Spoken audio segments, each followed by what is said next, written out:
Okay, this is the Introductory Physics I course. We are following Giancolli's book, Physics, and this is Chapter 2. So Chapter 2 is about mechanics, which is the study of the motion of objects. How fast do they move, how slowly, are they accelerating, are they slowing down, are they at rest, and so on. There are some main characters involved in the development of mechanics, and this we discussed in class. We are not going to go into details, but it's Galileo Galilei, and Galileo Galilei, the subjects that he studied is what we'll be seeing in Chapter 2 and Chapter 3.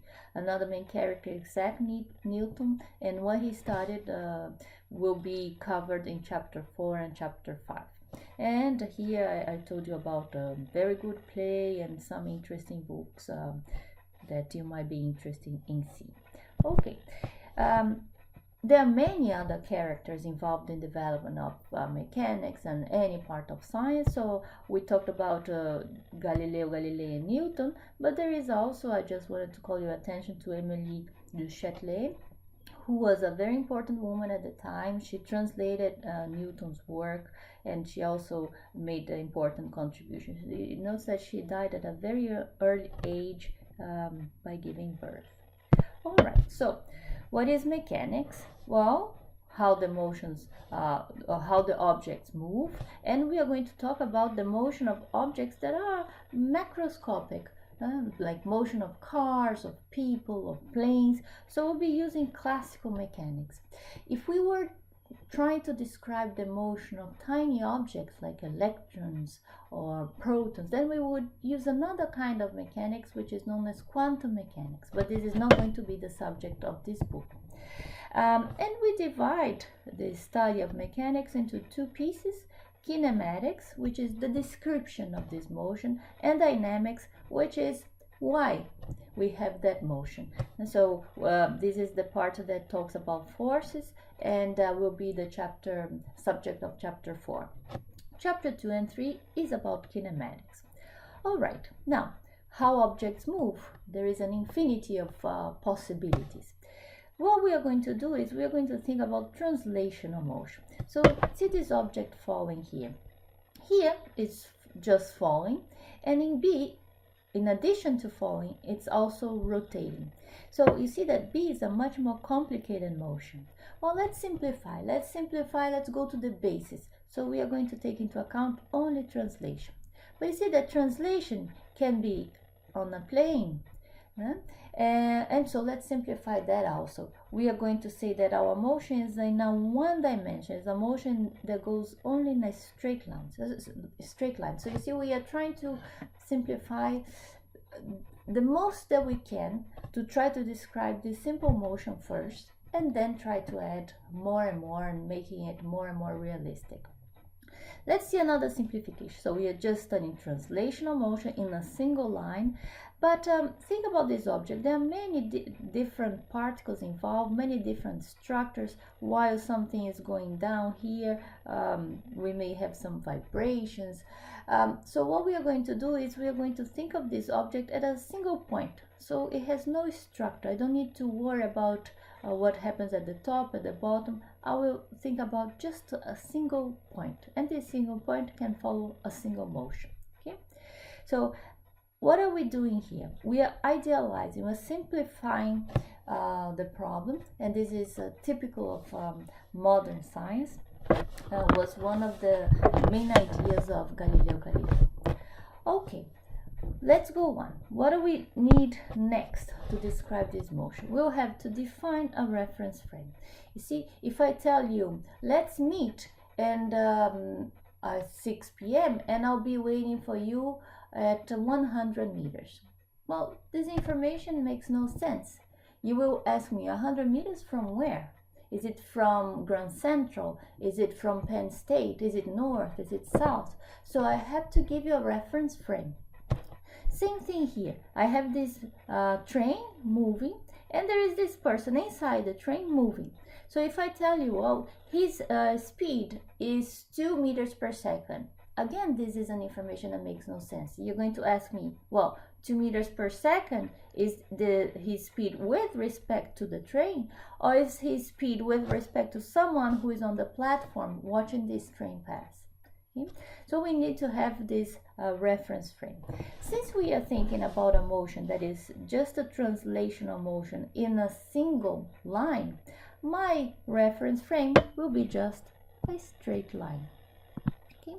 And in this straight line, I will choose a point where I'll call it the origin, for example here. And I'll choose a side where I'll put positive numbers. So this is going to be plus 5, plus 10, plus 15, and I have to say, what is this? What are these numbers? Well, I'll say this is distance in meters. Okay, position in meters. And so if positive was on the right, if I decided to call positive on the right, my left will be negative. Okay? So now I have a reference frame. Wherever I put an object there, I'll be able to tell you, and you will be able to understand what I said. So if I say, with respect to this reference frame, I have a ball at 10 meters. Oh, so then you'll be able to come and say, that's what she's saying. There is a ball here at 10 meters. Okay. We wrote this reference frame horizontally, because I'm thinking about horizontal motion. We could also do the same for a vertical motion. Again, you have to choose where your origin is, and you can put it anywhere. This is arbitrary, and you will have to choose what is the positive side and what is the negative side. This is arbitrary. You can choose, for example, positive going down. Okay. All right, and of course, whenever you draw set of coordinates like this, you have to say in what units this is. Okay, so let's go on, and now what we are going to do is give some definitions. Give some definitions so that we can describe the motion of our object. So the first definition that we have here is distance. So what is distance? How much the object traveled. So let's give an example here. Someone started at the origin, moved 70 meters to the east side, and then 30 meters to the west side.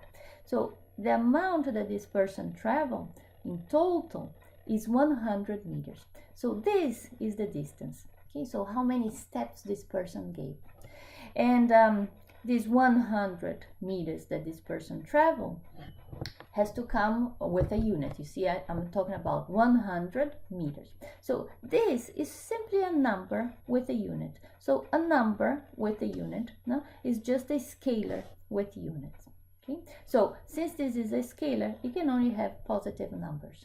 This person moved 100 meters, this person moved 500 meters, and that's it. Okay. The other definition is what we call displacement. Displacement is how far the object is from its starting point. So how far is the person who started at the origin after the motion ended? No? So the person moved 70 meters east and then 30 meters west. But how far is she from the starting point? Just 40 meters. Okay, so let's see this. This is what we are writing here. The displacement, I'm using here the Greek letter delta. The displacement, the delta x, is the final position, x2, minus the initial position. Now, this gives us just a number with a unit, right? So I'm saying here 40 meters. But for a displacement, we need to give more. For a displacement, we need to give this number, and we also need to give the direction. We need to say in which direction this person moved. So this person is 40 meters to the right side. This person is 40 meters east. Okay? So displacement is what we call a vector. A vector has the magnitude, which is that number, 40 meters, but it also has direction, which in this example is east. Okay? Now, we can use any pair of words to try to distinguish these two possibilities, so moving to the left or to the right, moving to the east or to the west. Okay, so let's come back to this motion. At the end, we find out that this person moved in this direction 40 meters.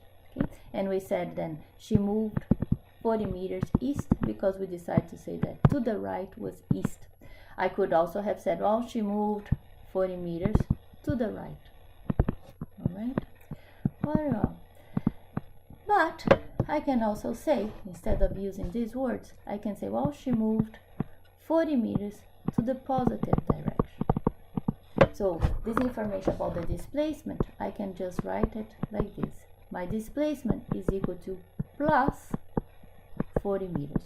This plus that is showing up here is not more or less, it's just telling us the direction. If this person had done similar motion, but starting at the origin and ended up here, and since I call this side positive, this point would be negative. And so what is going to be the displacement of this person in this example? Well, I would say she moved 40 meters to the negative side, to the west side, to the left side. And again, this minus here does not mean more or less. It's just a direction. All right, let's continue now with another set of definitions.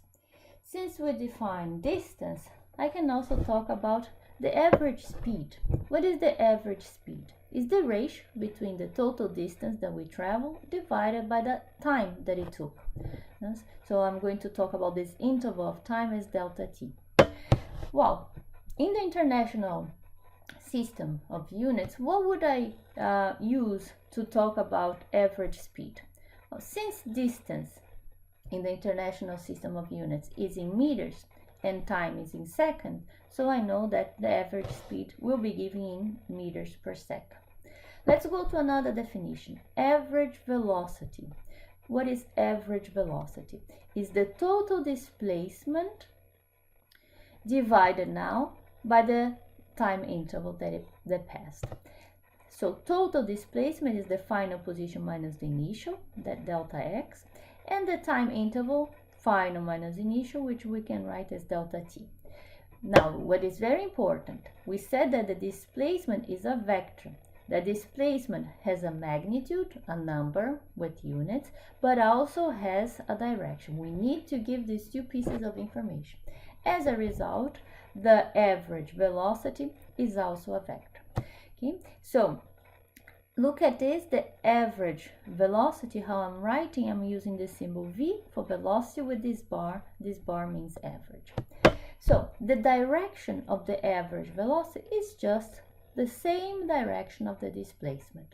Okay, so in this case here, coming back to our example, where the person moved 40 meters to the right, well, her speed, her average speed will be plus, and then this displacement divided by time. Okay, so it will be plus also because the displacement is positive. In this other example, where the person moved to the west, where the person moved to the left, where the displacement is negative, then I know that the average velocity will also be negative. Okay? Let's go for some examples. In those cases that in that example that we said that the person had moved 70 meters east and 30 meters west. So let's come back to that example. In that example, we concluded that the distance was the total amount was 100 meters. Okay? Now let's assume that it took 10 seconds for the person to move these 100 meters. Well, then if I want to compute the average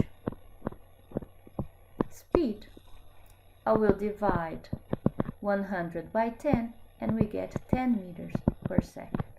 All right, how about the other definition that we talked about, the average velocity?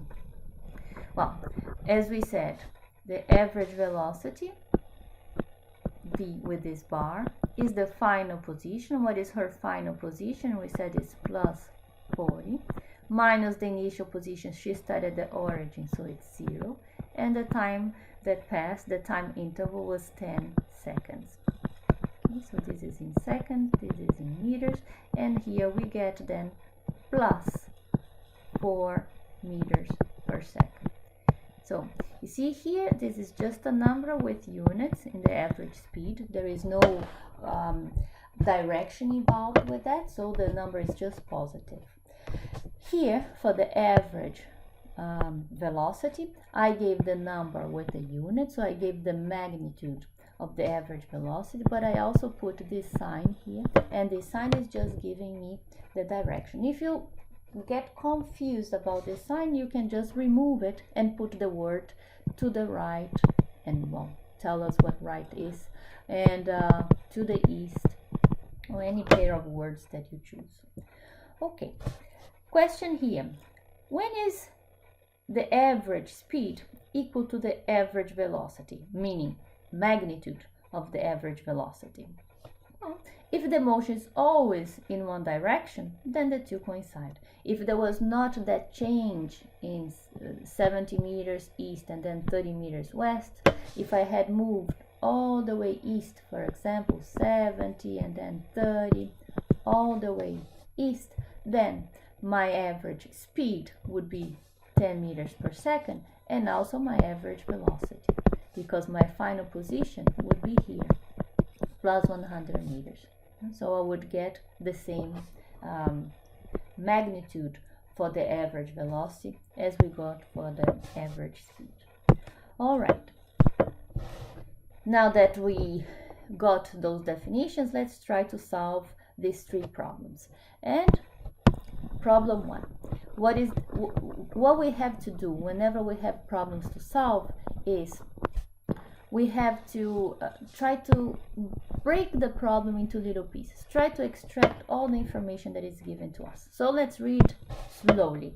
Each piece trying to extract the pieces of information. Okay? So first thing they said, during 3 seconds. So I know that the time interval is 3 seconds. Even before reading the rest, I have this already important information. Then comes a runner's position changes from 50 to 30.5. So I know that the initial position was 50 and the final was 30.5. Okay. And then the question is, what is the runner's average velocity? They didn't tell us, they didn't give a sign for these positions, but since there are no signs, we can assume that the signs are positive, okay? And now comes what is the average velocity. I know that the average velocity is the final position minus the initial position divided by the time interval. Final is 30.5, initial is 50. The time that has passed is 3. We solve this equation and we find minus 6.50 meters per second. See, so I gave the number with the unit, and I also gave this sign indicating that this person moved to the runners moved to the negative side, which you can also give another name. You can call it left, you can call it west, or whatever you choose to call. Okay, let's go to the next problem. Problem now number 2. And what are they asking us? In problem number 2, they are saying that we have a cyclist who traveled 2.5 hours. There you are. I already wrote the first information I got. In a straight road, so I know it's a one-dimensional motion, and her average velocity, so her average velocity was 18 kilometers per hour. Okay. The question is, how far did she travel? Okay, so I'm going to use the definition of average velocity, right? And now I can isolate the how far the delta x, and answer this question. So the delta x will be 18 kilometers per hour multiplied by 2.5 hour, and then we get 45 kilometers per hour. Oh, sorry, 45 kilometers. And again, here the direction was not given to us.